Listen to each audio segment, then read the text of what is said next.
dois estados diferentes de consciência. No sono não nos comunicamos com aquele que sonha ao nosso lado, apesar de sua proximidade física, porque, ou estamos ambos inconscientes, ou vagueamos, em nossos sonhos, por diferentes labirintos da consciência.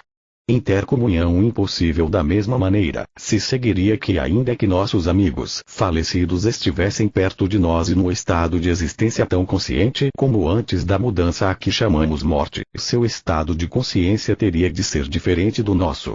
Não estamos no estado deles, nem estão eles na esfera mental em que nós moramos. A comunhão entre eles e nós seria impedida por essa diferença. Os estados mentais são de tal modo dessemelhantes, que a intercomunhão é tão impossível como o seria entre uma toupeira e um ser humano.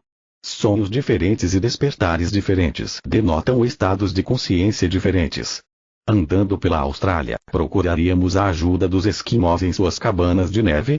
Em um mundo de pecado e de sensualidade, que se precipita para um maior desenvolvimento de poder, é prudente considerar a sério se é a mente humana ou a mente divina que nos está influenciando. Aquilo que os profetas de Jeová fizeram, os adoradores de Baal não conseguiram. No entanto, o artifício e o logro pretendiam poder igualar a obra da sabedoria. Só a ciência pode explicar os incríveis elementos bons e maus que agora vêm à tona. Os mortais têm que encontrar refúgio na verdade para escapar ao erro destes últimos dias. Nada é mais antagônico à ciência cristã do que uma crença cega sem compreensão, pois tal crença oculta a verdade e constrói sobre o erro. Milagres são impossíveis na ciência, e aqui a ciência toma posição contra as religiões populares. A manifestação científica de poder provém da natureza divina, e não é sobrenatural, visto a ciência ser uma explicação da natureza. A crença de que o universo, inclusive o homem, é governado em geral por leis materiais, mas que de vez em quando o espírito põe de lado essas leis, essa crença amesquinha a sabedoria onipotente e dá à matéria a precedência sobre o espírito. Maravilhas naturais é contrário à ciência cristã supor que a vida seja material ou organicamente espiritual. Entre a ciência cristã e todas as formas de superstição está posto um grande abismo, tão intransponível como o que havia entre o rico e Lázaro. Existe leitura da mente mortal e leitura da mente imortal. Esta última é uma revelação do propósito divino através da compreensão espiritual, pela qual o homem alcança o princípio divino e a explicação de todas as coisas.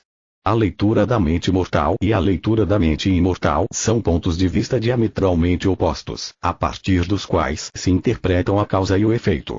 O ato de ler a mente mortal investiga e atinge somente pontos de vista incompatíveis, as crenças humanas. A ciência é imortal e não se coordena nem com as premissas nem com as conclusões das crenças mortais. Os antigos profetas conseguiram sua antevisão, colocando-se num ponto de vista incorpóreo, espiritual, não por pressagiarem o mal e confundirem o fato com a ficção, o que seria predizer o futuro baseado na corporalidade e na crença humana. Quando suficientemente adiantados na ciência, para estar em harmonia com a verdade do ser, os homens tornam-se involuntariamente videntes e profetas, governados não por demônios, espíritos ou semideuses, mas pelo Espírito único. É prerrogativa da mente divina, sempre presente, e do pensamento que está em íntima relação com essa mente, conhecer o passado, o presente e o futuro. Antevisão científica ou estar familiarizado com a ciência do ser habilitar-nos a comunicar-nos mais amplamente com a mente divina, a prever e predizer acontecimentos concernentes ao bem-estar universal, a ser divinamente inspirados, isto é, a alcançar a esfera da mente ilimitada. Compreender que a mente é infinita, não limitada pela corporalidade, não dependente do ouvido para ouvir, da vista para ver, nem dos músculos e dos ossos para se locomover, é um passo rumo à ciência da mente, pela qual discernimos a natureza e a existência do homem. Esse conceito verdadeiro do ser destrói a crença no espiritismo, no mesmo momento em que ela nasce, pois sem a concessão de que haja personalidades materiais chamadas espíritos, o espiritismo não tem base sobre a qual construir. Mente ilimitada. Tudo o que sabemos corretamente acerca do espírito vem de Deus, o princípio divino, e aprendemos-lo pelo Cristo e pela ciência cristã. Se essa ciência tiver sido aprendida a fundo e bem assimilada, poderemos conhecer a verdade com mais exatidão do que o astrônomo pré-ciência científica pode ler as estrelas ou calcular um eclipse. Essa leitura da mente é o oposto da clarividência. É a iluminação da compreensão espiritual, que demonstra a capacidade da alma, não do sentido material. Esse sentido da alma vem à mente humana quando esta cede à mente divina. Tais intuições revelam tudo o que constitui e perpetua a harmonia, habilitando-nos a fazer o bem, mas não o mal. Alcançarás a ciência perfeita da cura, quando fores capaz de ler a mente humana dessa maneira e de discernir o erro que queres destruir. A samaritana disse: Vinde comigo, e vede um homem que me disse tudo quanto tenho feito. Será este, porventura, o Cristo? Valor da intuição. Conta-se que Jesus, quando viajava certa vez com seus discípulos, conheceu-lhes os pensamentos, leu-os cientificamente. Do mesmo modo, discerne a doença e curava os doentes. Pelo mesmo método, acontecimentos de grande significação foram preditos pelos profetas hebreus. Nosso mestre repreendeu a falta desse poder, quando disse: Hipócritas! Sabeis discernir o aspecto do céu, e não podeis discernir os sinais dos tempos. É possível que tanto os judeus como os gentios tenham tido sentidos corpóreos agudos, mas os mortais precisam de sentido espiritual. Jesus sabia que a geração era má e adúltera, e que buscava mais o material do que o espiritual. Suas invectivas contra o materialismo eram violentas, porém necessárias. Jamais poupava a hipocrisia a mais severa condenação. Ele disse: Devíeis, porém, fazer estas coisas, sem omitir aquelas. O grande mestre conhecia tanto a causa como o efeito, sabia que a verdade comunica a verdade, mas nunca transmite o erro. Condenada à hipocrisia, Jesus certa vez perguntou: Quem me tocou? Supondo que apenas o contato físico dera causa a essa pergunta, seus discípulos responderam: As multidões te apertam. Jesus sabia, mas os outros ignoravam, que não fora a matéria, e sim a mente mortal, que o tocara em busca de auxílio. Quando repetiu a pergunta, respondeu-lhe a fé de uma mulher doente. A percepção imediata que ele teve desse apelo mental, ilustrou sua espiritualidade. A interpretação errada que os discípulos deram a esse apelo, pôs a descoberto a materialidade deles. Jesus possuía mais susceptibilidade espiritual do que os discípulos. Coisas opostas provêm de direções contrárias e produzem resultados diferentes. Contacto mental. Os mortais desenvolvem imagens de pensamento. Ao ignorante, estas podem afigurar-se como aparições, mas são misteriosas só porque é fora do comum ver pensamentos, embora sempre possamos sentir-lhes a influência. Casas mal assombradas, vozes espectrais, ruídos estranhos e aparições produzidas em sessões às escuras, ou são truques de embusteiros ou imagens e sons produzidos de modo involuntário pela mente mortal. Ver não é menos uma qualidade do sentido físico, assim como sentir também não é. Por que então é mais difícil ver do que sentir um pensamento? Só a educação determina a diferença. Na realidade não há diferença alguma. Imagens do pensamento, retratos, paisagens pintadas, facsímiles de caligrafia, peculiaridades de expressão, frases relembradas, tudo isso pode ser tirado do pensamento pictórico e da memória, tão facilmente como de objetos perceptíveis aos sentidos. A mente mortal vê o que crê, tão certamente como crê no que vê. Sente, ouve e vê seus próprios pensamentos. As imagens formam-se mentalmente antes que o artista possa reproduzi-las sobre a tela. Assim é explicados os fenômenos, com todas as concepções materiais. Os ledores da mente percebem essas imagens do pensamento. Copiam-nas ou reproduzem-nas, mesmo quando tais imagens se tenham apagado da memória da mente em que se pode descobri-las. É desnecessário que o pensamento ou a pessoa que mantém na mente a imagem transmitida esteja individual e conscientemente presente. Embora os indivíduos tenham falecido, permanece seu ambiente mental para ser discernido, descrito e transmitido. Apesar de separados os corpos por léguas, e esquecidas suas associações, estas flutuam na atmosfera geral da mente humana. Ambiente mental. Os escoceses chamam a tal visão segunda vista, quando, na realidade, é a primeira vista e não a segunda, porquanto apresenta fatos primordiais à mente mortal. A ciência habilita-nos a ler a mente humana, mas não da maneira como um clarividente a lê. Habilita-nos a curar pela mente, mas não à maneira de um mesmerista.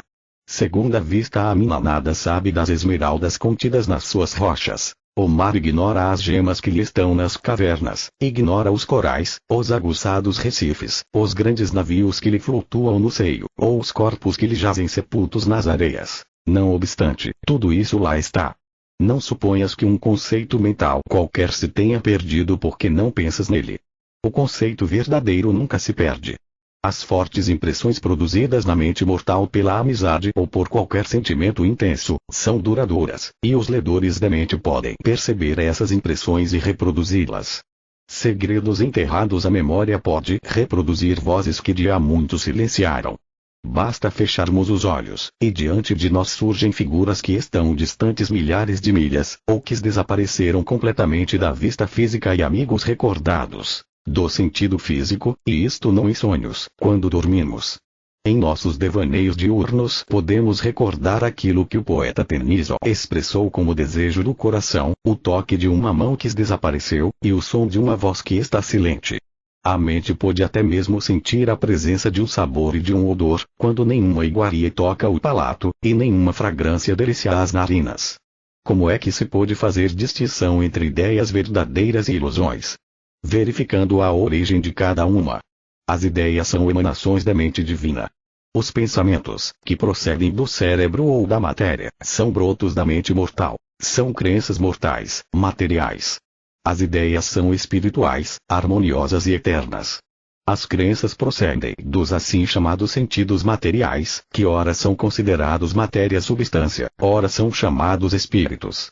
Ilusões não são ideias. Amar o próximo como a si mesmo é uma ideia divina. Essa ideia, porém, jamais pode ser vista, sentida, ou compreendida pelos sentidos físicos. Estimule-se o órgão da veneração ou fé religiosa, e o indivíduo manifestará adoração profunda. Estimule-se nele o desenvolvimento contrário, e ele blasfemará. Esses efeitos, no entanto, não procedem do cristianismo, nem são fenômenos espirituais, pois ambos provêm da crença mortal. A eloquência repete o eco das modulações da verdade e do amor. Provém da inspiração, mais do que da erudição. Mostra as possibilidades que derivam da mente divina, embora se diga que é um dom adquirido através de livros ou recebido graças ao impulso dado por espíritos de falecidos.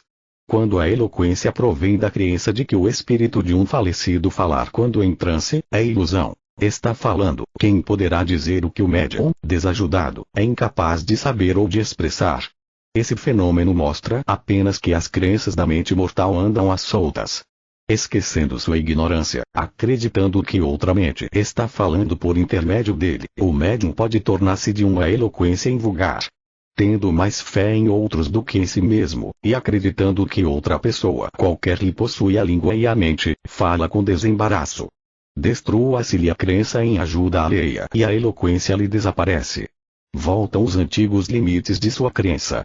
Ele diz: sou incapaz de usar palavras brilhantes, porque falta-me instrução. Esse exemplo bem conhecido reforça a palavra bíblica relativa ao homem. Como imagina em sua alma, assim ele é. Se alguém acredita que não pode ser orador sem estudo, ou sem influência alheia, o corpo responde a essa crença, e a língua, que antes era eloquente, emudece. A mente não depende necessariamente de processos educativos. Possui por si mesma toda a beleza e poesia, e o poder de expressá-las. O Espírito, Deus, é ouvido quando os sentidos estão calados. Todos somos capazes de fazer mais do que fazemos.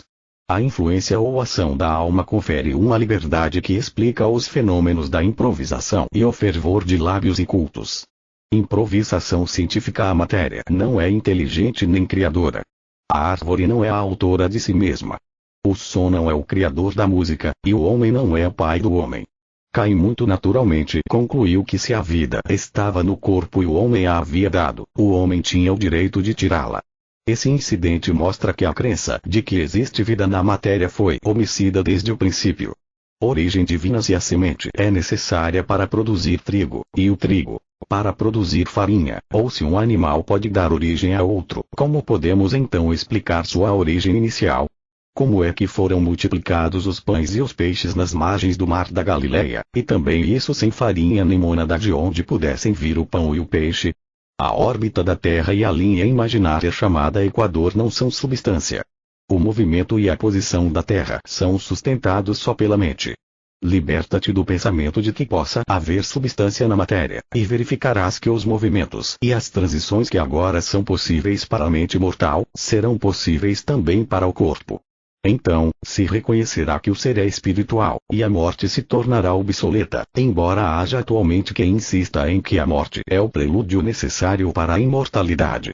A mente é substância em sonho. Voamos à Europa e encontramos um amigo distante. O observador vê o corpo na cama, mas o suposto habitante desse corpo leva-o pelo ar e através do oceano. Isso mostra as possibilidades do pensamento. Os que tomam ópio e haxixe viajam mentalmente para longe e fazem maravilhas, embora seus corpos não saiam do lugar. Isso mostra o que são a mentalidade e o conhecimento mortais. Ilusões mortais. Admitir no íntimo que o homem é a própria semelhança de Deus, põe o homem em liberdade para assenhorear-se da ideia infinita. Essa convicção fecha a porta à morte, e abre-a de par em par sobre a imortalidade. A compreensão e o reconhecimento do espírito têm que vir finalmente, e por isso é melhor aproveitar nosso tempo em resolver os mistérios do ser pela compreensão do princípio divino. Por ora, não sabemos o que o homem é, mas certamente o saberemos quando o homem refletir Deus. Finalidades científicas. O autor do Apocalipse fala-nos de um novo céu e uma nova terra. Já imaginaste alguma vez esse céu e essa terra, habitados por seres sob o domínio da sabedoria suprema? Livremo-nos da crença de que o homem esteja separado de Deus, e obedeçamos unicamente ao princípio divino, a vida e o amor. Eis o grande ponto de partida para todo verdadeiro desenvolvimento espiritual. É difícil, para o pecador, aceitar a ciência divina, porque a ciência expõe a nulidade dele. Quanto mais cedo, porém, o erro for reduzido à seu nada inicial, tanto mais cedo a grande realidade do homem aparecerá, e seu ser genuíno será compreendido. A destruição do erro não é de modo algum a destruição da verdade ou da vida, mas sim o reconhecimento de ambas. O ser genuíno do homem absorvidos no eu material, discernimos e refletimos só tenuemente a substância da vida ou da mente. Negar o eu material ajuda a discernir a individualidade espiritual e eterna do homem, e destrói o conhecimento errôneo obtido da matéria ou através daquilo que se chamam sentidos materiais. Aqui devem ser considerados certos postulados errôneos, para que os fatos espirituais possam ser melhor compreendidos. O primeiro postulado errôneo da crença é que a substância, a vida e a inteligência são coisas separadas de Deus. Postulados errôneos. O segundo postulado errôneo é que o homem é ao mesmo tempo mental e material. O terceiro postulado errôneo é que a mente é ao mesmo tempo má e boa, ao passo que a mente verdadeira não pode ser má, nem ser um instrumento do mal, pois a mente é Deus. O quarto postulado errôneo é que a matéria é inteligente, e que o homem tem um corpo material que faz parte de seu ser. O quinto postulado errôneo é que a matéria encerra em si mesma as decisões de vida e de morte, que a matéria é capaz não só de sentir prazer e dor, mas também de transmitir essas sensações. Da ilusão que este último postulado encerra, resulta a decomposição dos corpos mortais naquilo que se chama morte. A mente não é uma entidade contida no crânio, com o poder de pecar agora e para sempre. Nas antigas ilustrações da Bíblia vemos uma serpente enroscada na árvore do conhecimento e falando com Adão e Eva. Isso representa a serpente no ato de recomendar a nossos primeiros pais o conhecimento do bem e do mal, o conhecimento obtido da matéria, ou seja, do mal, não do espírito. Essa ilustração é ainda graficamente exata, porque o conceito geral sobre o homem mortal, paródia do homem de Deus, é resultado do conhecimento humano, ou seja, da sensualidade, um mero renovo do sentido material. Conhecimento do bem e do mal põe o erro a descoberto, e ele volta a mentira contra ti. Até que apareça a verdade acerca do erro, ou seja, sua nulidade, a exigência moral não será cumprida, e tua habilidade para reduzir o erro nada será insuficiente. Deveríamos envergonhar-nos de chamar real aquilo que não passa de engano. Os fundamentos do mal assentam numa crença em alguma coisa separada de Deus. Essa crença tende a sustentar dois poderes opostos, em vez de insistir unicamente nas reivindicações da verdade. O engano de pensar que o erro possa ser real, quando é meramente a ausência da verdade, leva-nos a crer na superioridade do erro. Poder antagônico. Acaso dizes que ainda não é chegado o tempo para conhecer a alma como substancial e capaz de controlar o corpo? Lembra-te de Jesus, que há cerca de 19 séculos demonstrou o poder do Espírito e disse: aquele que crê em mim, fará também as obras que eu faço, e ainda disse: mas vem a hora, e já chegou, quando os verdadeiros adoradores adorarão o Pai em espírito e em verdade. Eis agora o tempo oportuno, eis agora o dia da salvação, disse Paulo. O privilégio da época lógica divina e a revelação coincidem. Se cremos o contrário, podemos estar certos de que, ou a nossa lógica está errada, ou interpretamos mal a revelação. O bem jamais causa o mal, nem cria coisa alguma que possa causar o mal. Lógica e revelação. O bem não cria uma mente susceptível de causar o mal, pois o mal é o erro opositor, não a verdade da criação. A eletricidade destruidora não é um produto do bem infinito. Qualquer coisa que contradiga a verdadeira natureza do esse divino, não tem fundamento, embora a fé humana possa vesti-lo com roupagens angelicais. A crença de que o espírito é finito bem como infinito, tem obscurecido toda a história. Na ciência cristã, espírito, como nome próprio, é o nome do Ser Supremo. Significa quantidade e qualidade, e se aplica exclusivamente a Deus. Os derivados qualificativos da palavra espírito referem-se só à qualidade, não a Deus. O homem é espiritual. Ele não é Deus, o espírito. Se o homem fosse o espírito, então os homens seriam espíritos, deuses. Um espírito finito seria mortal, e esse é o erro corporificado na crença de que o infinito possa estar contido no finito. Essa crença tende a nublar nossa percepção do reino do céu e do reinado da harmonia na ciência do ser. Derivados da palavra espírito, Jesus ensinou que há um só Deus, um só Espírito, que faz o homem à imagem e semelhança de Deus, isto é, do Espírito, não da matéria. O homem reflete a verdade, a vida e o amor infinitos. A natureza do homem assim compreendida inclui tudo o que significam os termos imagem e semelhança, tais como são empregados nas Escrituras. A explanação verdadeiramente cristã e científica acerca da personalidade e da relação do homem com Deus, juntamente com a demonstração que a acompanhava, enfureceu os rabinos, e esses disseram: crucifica-o. Crucifica-o. De conformidade com a lei, ele deve morrer, porque a si mesmo se fez filho de Deus. O homem cientificou os impérios e as nações orientais devem seu mau governo aos conceitos errôneos acerca da divindade, que ali prevalecem. A tirania, a intolerância, e o derramamento de sangue, onde quer que se encontrem, surgem da crença de que o infinito seja formado segundo o modelo da personalidade, da paixão e dos impulsos mortais. O progresso da verdade confirma suas reivindicações, e nosso mestre confirmou suas palavras pelas suas obras. Seu poder de curar provocava negação, ingratidão e traição, que surgiam da sensualidade. Dos 10 leprosos que Jesus curou, um só voltou para dar graças a Deus, isto é, para reconhecer o princípio divino que o havia curado. Ingratidão e negação. Nosso mestre lia com facilidade os pensamentos dos homens, e essa perspicácia é que mais o habilitava a dirigir acertadamente aqueles pensamentos. Nesta época, porém, que se diria de um blasfemador infiel, que insinua-se ter Jesus usado seu poder excessivo a fim de causar prejuízo. Nosso mestre lia a mente mortal firmado em base científica, a da onipresença da mente. Uma aproximação a esse discernimento indica desenvolvimento espiritual e união com as capacidades infinitas da mente única.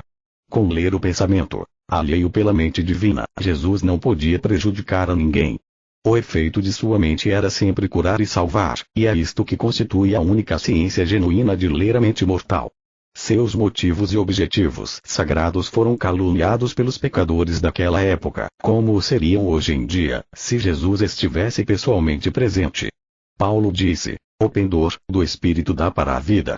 Aproximamo-nos de Deus, ou da vida, na proporção de nossa espiritualidade, de nossa fidelidade à verdade e ao amor. E é nessa proporção que conhecemos todas as necessidades humanas e somos capazes de discernir o pensamento dos doentes e dos pecadores com o propósito de curá-los. Nenhuma espécie de erro pode esconder-se da lei de Deus. Perspicácia espiritual. Quem quer que alcance esse ponto de cultura moral e de bondade, não pode prejudicar a outros, e só pode fazer-lhes o bem. A maior ou menor capacidade de um cientista cristão para discernir cientificamente o pensamento depende de sua genuína espiritualidade. Essa espécie de leitura da mente não é clarividência, mas é importante para o êxito na cura e é um de seus característicos especiais.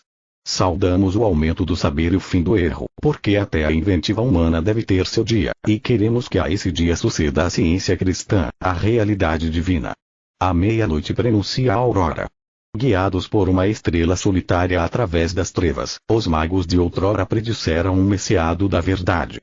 Acredita-se porventura no sábio de hoje, quando ele avista a luz que anuncia a aurora eterna do Cristo e lhe descreve o fulgor?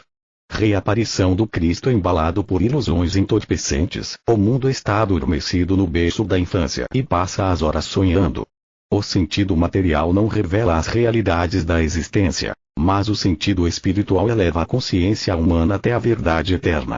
A humanidade avança a despertar espiritual, lentamente do sentido pecaminoso para a compreensão espiritual. A relutância em aprender corretamente todas as coisas prende com cadeias a cristandade. O amor há de finalmente marcar a hora da harmonia, e então se seguirá a espiritualização, porque o amor é espírito. Enquanto o erro não for de todo destruído, haverá interrupções na rotina geral e material.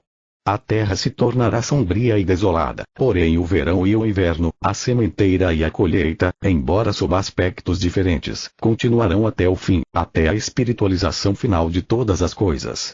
A hora mais escura precede a aurora. A mais escura de todas as horas este mundo material está se tornando, desde já, arena de forças em conflito. De um lado haverá discórdia e consternação, de outro lado haverá ciência e paz. A desagregação das crenças materiais pode parecer fome e peste, carência e desgraça, pecado, doença e morte, que assumem novas fases até que sua nulidade apareça. Essas perturbações continuarão até o fim do erro, quando toda discórdia for absorvida pela verdade espiritual. A arena de combate ao erro mortal se dissipará numa quimicalização moral. Essa fermentação mental já começou, e continuará até que todos os erros da crença cedam à compreensão. A crença é imutável, mas a compreensão espiritual é imutável. À medida que essa consumação se aproximar, aquele que,